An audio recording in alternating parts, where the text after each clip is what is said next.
Welcome to my channel and the ongoing planning for my new N-gauge train layout. Today I'll be unboxing the N-scale vintage Dairy Queen kit made by Walthers. I bought this kit for my layout because I like Dairy Queen, and I remember these vintage stands being around when I was a kid.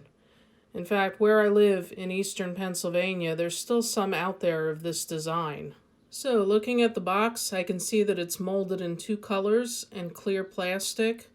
It's an officially licensed replica of the original 1950s design, and it includes a full-color printed cone logo sign, an interior and rooftop details. It measures 2 7/16 inch wide, 1 15/16 inch deep, and 1 5/16 inch tall.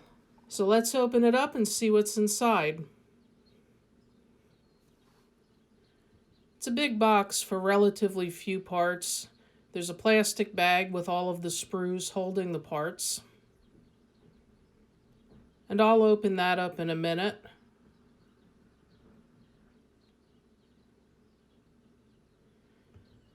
And there's the pre-painted sign. That's really nice. When I ordered this, I just assumed that would be a decal for both sides, but this is so much nicer.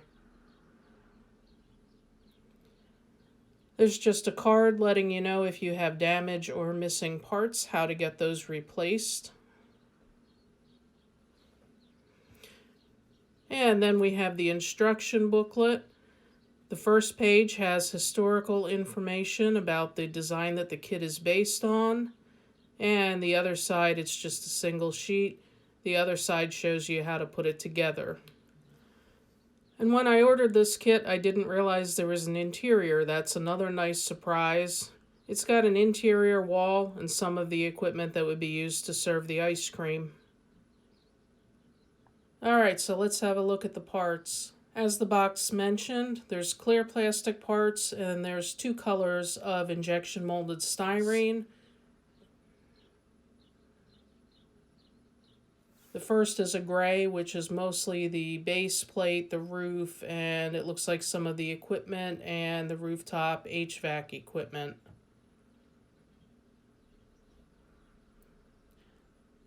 The sprue that contains the walls of the building is molded in white.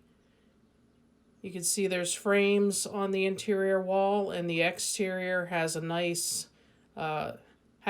block pattern molded into it. A nice wash will bring out those grout lines.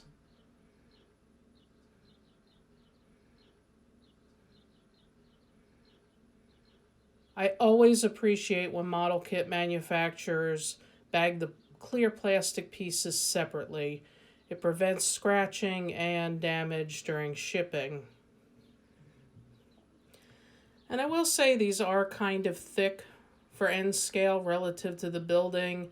They kind of have, they're not damaged, but they have kind of a hazy, clouded look. I don't know if that's deliberate to kind of obscure the fact that the interior, even though it's there, it doesn't have a lot of detail. So maybe I'll leave these as is, or maybe I'll polish them up.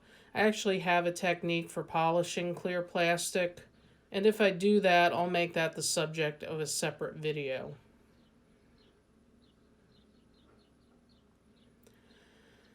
And now let's take a look at the Dairy Queen sign, which was bagged separately. You can see, as promised, it comes pre-painted. It's really nice detail on that. It really captures the vintage look of the 1950s era.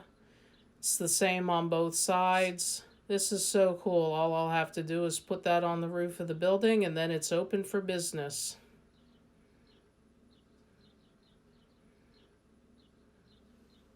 My layout is still in the planning stages, but this was one of my must-have kits.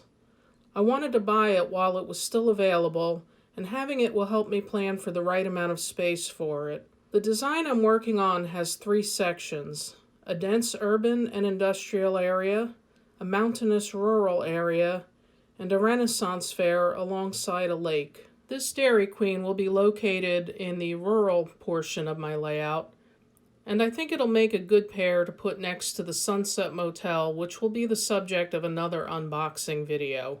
I like the idea that a traveler to the motel could check into their room, unpack their things, and then walk next door to have some good ice cream. It may be a while until I build it, but when I do, I'll link to that video so you can see how it turned out.